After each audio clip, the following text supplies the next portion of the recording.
Hello friends, welcome to my channel M K learning adda. English grammar के chapter number 2 में आज हम लेकर आए हैं एक बहुत ही इम्पोर्टेंट टॉपिक आर्टिकल, जो कि स्कूली एग्ज़ाम से लेकर कंपटीशन एग्ज़ाम तक के बच्चों के लिए काफ़ी यूजफुल है। ये एक ऐसा चैप्टर है जो छोटी कक्षा के सिलेबस से लेकर और कंपटीशन एग्ज़ाम तक चलता रहता है। ये ग्रामर का बहुत ही इम्पोर्टेंट भाग है और ये देखने में जितना ज़्यादा सिंपल लगता है, थोड़ा ये कन्फ्यूजन पैदा करने वाला टॉपिक है। लेकिन आज की इस वीडियो को देखने के बाद आपके मन में किसी भी प्रकार की कोई कन्फ्यूजन नहीं रहेगी, क्योंकि हम इस वीडियो में एक एक करके सारे कंसेप्ट को समझने वाले हैं। स्कूली बच्चों के लिए बहुत ही सरल भाषा में और बेसिक्स से बिल्कुल चलेंगे और सीधे कंपटीशन एग्ज़ाम में जहां से प्रश्न बनते हैं वहां तक का हम सब क्लियर करेंगे। आर्टिकल हमारा 2 पार्ट में डिवाइड है। पहले पार्ट में हम इंडेफिनिट आर्टिकल यानी ए एन का यूज किस प्रकार होता है, इसका प्रोनाउंसिएशन किस प्रकार होता है, प्रत्येक पॉइंट के लिए बहुत ही अच्छे ढंग से समझेंगे। और हमारा जो दूसरा पार्ट होगा यानी कि डेफिनेट आर्टिकल, जिसमें दा का यूज कहाँ किया जाता है और कहाँ नहीं किया जाता है, इसके प्रत्येक पॉइंट के लिए हम बहुत ही सरल भाषा में और प्रत्येक कॉन्सेप्ट को बहुत ही अच्छे ढंग से समझने वाले हैं। आज की वीडियो आपके लिए इम्पोर्टेंट रहने वाली है, तो वीडियो पर अंत तक बने रहें। वीडियो अगर पसंद आए तो लाइक अवश्य करें तथा ज़्यादा से ज़्यादा अपने दोस्तों में शेयर करें। स्कूली बच्चे हैं उनके लिए शेयर करें, जिससे कि वो भी इस वीडियो का फ़ायदा उठा सकें। और चैनल पर पहली बार विजिट कर रहे हैं, चैनल को अभी तक सब्सक्राइब नहीं किया है तो चैनल को सब्सक्राइब करें, साथ में बेल आइकन भी प्रेस करें, जिससे कि आने वाली वीडियो का नोटिफिकेशन आपके लिए मिलता रहे। तो चलिए शुरू करते हैं आज का एक बहुत ही इम्पोर्टेंट टॉपिक, द आर्टिकल। यहाँ 2 सेंटेंस दिए गए हैं, दिस इज अ बुक और दिस इज द बुक। पहले सेंटेंस में आर्टिकल ए का प्रयोग किया है, दूसरे सेंटेंस में आर्टिकल द का प्रयोग किया गया है। ऐसा क्यों किया गया है? दूसरा देखते हैं कि अम्ब्रेला के आगे आर्टिकल हमने ए एन लगाया है और यूनिवर्सिटी के आगे आर्टिकल ए का प्रयोग किया गया है। अम्ब्रेला और यूनिवर्सिटी दोनों यू से शुरू हो रहे हैं और इंग्लिश अल्फ़ाबेट के आधार पर यू क्या है? वॉवेल है। अगला देखते हैं, THE के लिए हम कहीं दी पढ़ते हैं और THE के लिए हम कहीं दा पढ़ते हैं। इस टाइप के कई कन्फ्यूजन आपके इस वीडियो के माध्यम से दूर होंगे। बढ़ते हैं अपने मेन टॉपिक की ओर।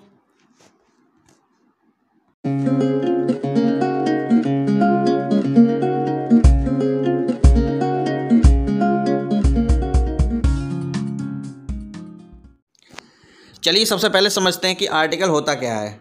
एक छोटी सी डेफिनेशन है जिसे जानना बेहद आवश्यक है। An article is a word use to modify a noun which is a person, place, object और idea.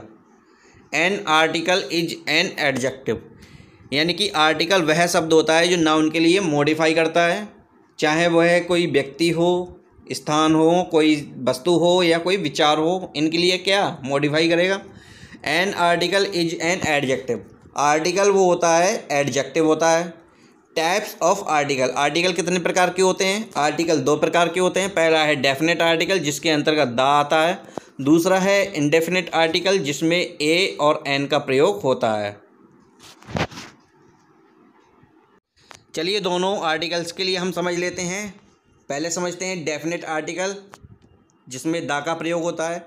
This article is the word the, यानी ये जो आर्टिकल होता है ये दा होता है, इसका जो शब्द होता है वो the. And it refers directly to a specific noun और ए पार्टिकुलर पर्सन, प्लेस और थिंग। और इसका जो प्रयोग होता है वो स्पेसिफिक नाउन, यानी कि कोई ऐसा नाउन जो विशेष होता है या जिसके बारे में हमें पहले जानकारी होती है, चाहे कोई व्यक्ति हो, वस्तु हो या स्थान हो, जिसके बारे में हम पहले चर्चा कर चुके हैं या मान ली हम पहले से जानते हैं, या जो हमारे लिए विशेष होता है, उसके आगे, इस प्रकार के नाउन के आगे हम किसके लिए डेफिनेट आर्टिकल यानी कि दा का प्रयोग करते हैं। अब समझते हैं इंडेफिनेट आर्टिकल यानी ए और एन, ये क्या होते हैं? These articles are a word a and an, यानी कि ये जो आर्टिकल होते हैं इनमें 2 वर्ड होते हैं, पहला होता है ए और दूसरा होता है a an. These article use to refer to a noun but the noun being referred to is not a specific noun और पार्टिकुलर पर्सन, प्लेस और थिंग और ऑब्जेक्ट। और इनका जो प्रयोग होता है नाउन के साथ ही होता है, लेकिन ऐसे नाउन के साथ होता है जो हमारे लिए विशेष नहीं होते या हम जिन्हें पहले से नहीं जानते हैं। बिल्कुल नॉर्मल से जो नाउन होते हैं उनके आगे इनका प्रयोग किया जाता है, ए और एन का। चलिए अब इसे हम विस्तार से समझते हैं कि ए और एन का प्रयोग कहाँ और किस प्रकार किया जाता है। चलिए सबसे पहले इंग्लिश अल्फ़ाबेट पर नज़र डाल लेते हैं। इंग्लिश अल्फ़ाबेट में टोटल नंबर्स ऑफ लेटर कितने होते हैं? 26। वॉवल्स कितने होते हैं? 5। और कॉन्सोनेंट्स कितने होते हैं? 21। ए, ई, आई, ओ, यू, ये 5 क्या हैं? वॉवल हैं, और बाकी जो 21 लेटर्स हैं वो क्या हैं? कॉन्सोनेंट्स हैं। चलिए देखते हैं यूज ऑफ इंडेफिनिट आर्टिकल, यानी कि जो इंडेफिनिट आर्टिकल ए एन होता है इसका यूज हम किस प्रकार करते हैं और कहाँ करते हैं। सबसे पहले हम देखते हैं ए का प्रयोग। जब किसी शब्द के पहले अक्षर की ध्वनि, यानी कि कोई शब्द है उसका जो पहला अक्षर है उसकी जो ध्वनि यानी साउंड की ध्वनि क्या है कि व्यंजन ध्वनि यानी कि कॉन्सोनेंट साउंड होनी चाहिए। यानी कि कोई शब्द है उसकी जो साउंड निकल रही है वो कॉन्सोनेंट साउंड हो तो वहाँ आर्टिकल ए का प्रयोग किया जाएगा। एक बात का ध्यान रखना है, यहाँ हम लेटर की बात नहीं कर रहे हैं, केवल साउंड की बात कर रहे हैं। साउंड जो है वो कैसी निकलनी चाहिए? कॉन्सोनेंट निकलनी चाहिए। जैसे कि BO boy, CAR car, TOY toy, KING king, CHILD child, HOUSE house. यहाँ हम देख रहे हैं सभी शब्दों में जो आवाज़ निकल रही है पहले अक्षर की वो कॉन्सोनेंट्स की निकल रही है, इसीलिए सभी के साथ आर्टिकल ए का प्रयोग किया गया है। चलिए अब हम देखते हैं ए एन का प्रयोग किस प्रकार होता है। जब किसी शब्द के पहले अक्षर की ध्वनि यानी साउंड स्वर ध्वनि यानी कि वॉवल साउंड हो तो वहाँ पर आर्टिकल ए एन का प्रयोग होता है। यानी कि कोई शब्द है उसके पहले अक्षर की जो ध्वनि या जो साउंड निकल रही है वो वॉवल साउंड निकल रही है तो वहाँ पर आर्टिकल ए एन का प्रयोग होगा। जैसे कि APPLE एप्पल, एप्पल के आगे एन लगाया है क्योंकि ए आ रहा है। ऑरेंज, ऑरेंज में ओ आ रहा है, इसलिए ध्वनि किसकी निकल रही है? स्वर की निकल रही है यानी कि वॉवल। अम्ब्रेला, आई, इंकपॉट, ओल्ड मैन, सभी के आगे जो साउंड निकल रही है वो यानी कि पहले अक्षर की जो साउंड निकल रही है वो क्या निकल रही है? वॉवल साउंड निकल रही है, इसलिए सभी के आगे आर्टिकल ए एन का प्रयोग किया गया है। सबसे ज़्यादा समस्या बच्चों के सामने इस प्रकार के शब्दों में आती है, जैसे कि यहाँ लिखा हुआ है यूनिवर्सिटी, UNIVERSITY, यूनिवर्सिटी। यूनिवर्सिटी के आगे आर्टिकल ए लगा हुआ है, जबकि हम जानते हैं कि यू शब्द से शुरू हो रहा है यूनिवर्सिटी, और यू इंग्लिश अल्फ़ाबेट के आधार पर क्या है? वॉवेल है, लेकिन फिर भी आर्टिकल ए का प्रयोग किया गया है। ऐसा क्यों किया गया है? चलिए इसे पढ़ते हैं। यहाँ पर यूनिवर्सिटी में व्यंजन ध्वनि यानी कॉन्सोनेंट साउंड या आ रही है, इसलिए आर्टिकल ए का प्रयोग किया गया है। अगर यूनिवर्सिटी के लिए हम पढ़ते हैं तो यहाँ पर जो पहले अक्षर की जो ध्वनि आ रही है वो क्या निकल के आ रहा है? वो या शब्द आ रहा है, या अक्षर निकल के आ रहा है। और या क्या है? एक कॉन्सोनेंट्स। हिंदी वर्णमाला के आधार पर या क्या है? एक कॉन्सोनेंट्स यानी कि व्यंजन है। तो हमें किसी भी शब्द के लेटर पर ध्यान ना देकर उसके साउंड पर ध्यान देना है, यानी पहले अक्षर के साउंड पर ध्यान देना है। यू बेशक इंग्लिश अल्फ़ाबेट के आधार पर वॉवेल है, लेकिन उसकी जो साउंड निकल के आ रही है वो कॉन्सोनेंट्स की आ रही है, कॉन्सोनेंट्स की साउंड निकल के आ रही है, इसलिए हमने वहाँ पर ए का प्रयोग किया गया, यानी कि आर्टिकल ए का प्रयोग किया गया है। चलिए दूसरा देखते हैं, एन ऑनेस्ट बॉय।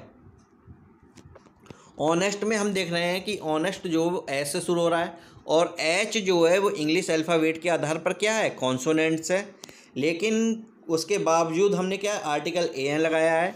ऐसा क्यों किया है? यहाँ पर ऑनेस्ट में स्वर ध्वनि और निकल के आ रही है, इसलिए आर्टिकल एन का प्रयोग किया गया है।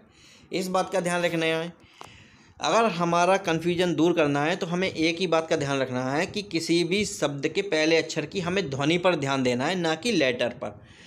HONEST, honest. ऑनेस्ट के लिए हम ऑनेस्ट बोलते हैं, हॉनेस्ट नहीं बोलते हैं। इसमें एच जो है वो साइलेंट रहता है।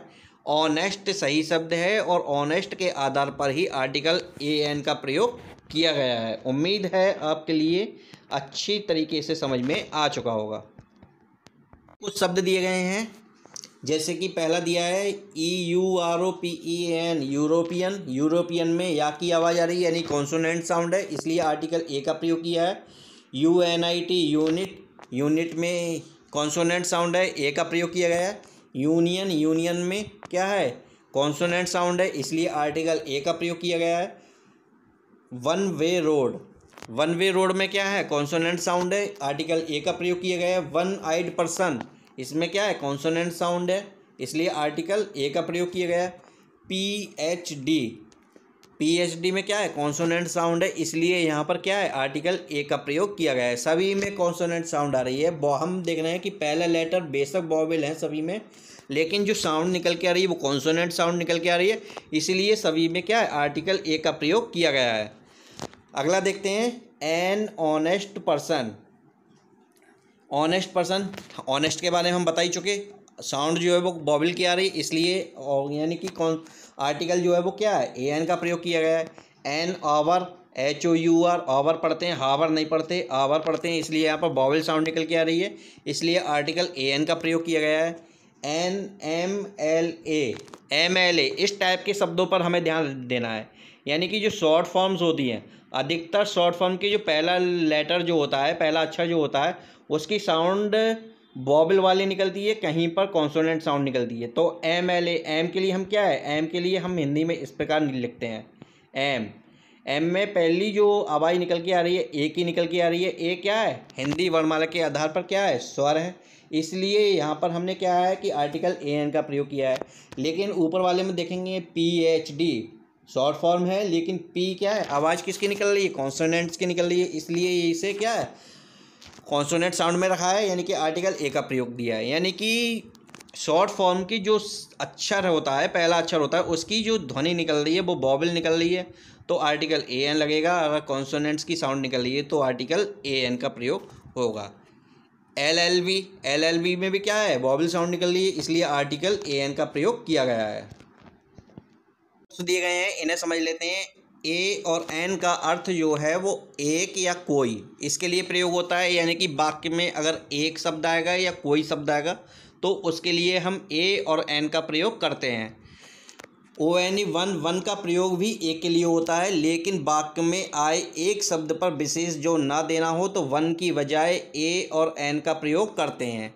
कहने का मतलब ये है कि ONE, वन मीन्स एक होता है, और ए मीन्स एक होता है, और AN मीन्स भी क्या होता है, एक होता है। लेकिन वाक्य में हम ज़्यादातर एक क्यों लगाते हैं, वन क्यों नहीं लगाते, इसके लिए यहाँ बताया गया है कि वाक्य में आए एक शब्द के लिए, यानी कि एक शब्द अगर वाक्य में कोई आता है और उस पर विशेष जोर हम नहीं देना चाहते, नॉर्मली हम एक शब्द का इस्तेमाल करते हैं, तो वहाँ पर क्या होता है कि ए और एन का प्रयोग किया जाता है। जैसे कि मान लीजिए एक सेंटेंस दिया गया है, एक राजा था। एक राजा था का मतलब क्या है कि देयर वाज अ किंग, एक राजा था, जनरली एक राजा था, यानी एक शब्द पे हमने विशेष जोर नहीं दिया है, जनरली बताया है कि एक राजा था। मैं वहाँ एक महीना रुकूंगा, I will stay there for a month. ये क्या है, इसका मतलब ये है कि हम एक शब्द के लिए जब सामान्य रूप से इस्तेमाल करते हैं तो वहाँ हम ए और एन का यूज करते हैं, लेकिन हम वन का प्रयोग कब करते हैं, ONE, वन। लेकिन जब वाक्य में आए एक शब्द पर जोर देना हो या एक शब्द का दूसरी संख्या से तुलना करने में प्रयोग किया गया हो तो एक के लिए ONE, वन का प्रयोग करते हैं। कहने का मतलब ये है कि वाक्य में अगर एक शब्द आया है, एक लिखा हुआ आया है वाक्य में कहीं पर, और उस पर हम विशेष जोर देना चाहते हैं, या हमने एक शब्द का इस्तेमाल किसी दूसरी संख्या से तुलना करने के लिए किया गया है, तो वहाँ पर हम AN का प्रयोग ना करके ONE, वन का प्रयोग करते हैं। जैसे कि मान लीजिए, तुम एक पैर पर क्यों खड़े हो, यहाँ पर हम कह रहे हैं तुम एक पैर पर क्यों खड़े हो। यहाँ एक शब्द का इस्तेमाल सामान्यता नहीं किया गया है, यानी जनरली नहीं किया गया है, यहाँ पर एक विशेष जोर दिया गया है कि दोनों पैरों की अपेक्षा तुम एक ही पैर पर क्यों खड़े हो। एक शब्द पर विशेष जोर दिया गया है, इसलिए यहाँ पर क्या है कि हम एक का प्रयोग ना करके ONE, वन का प्रयोग करते हैं। Why are you standing on one foot, यानी कि why are you standing on one foot, यहाँ एक की जगह हमने क्या है, ONE, वन का इस्तेमाल किया है। दूसरा है, उसके दो पुत्रियाँ और एक पुत्र है। यहाँ क्या है कि एक शब्द की तुलना दूसरे से की गई है, यानी कि उसके दो पुत्रियाँ और एक पुत्र है। She has 2 daughters and 1 son, यानी उसके 2 पुत्रियाँ हैं और एक पुत्र है। अब हम अच्छी तरीके से समझ गए होंगे कि कहाँ हमें ए का प्रयोग करना होता है एक के लिए और कहाँ एक के लिए हमें ONE 1 का प्रयोग करना होता है।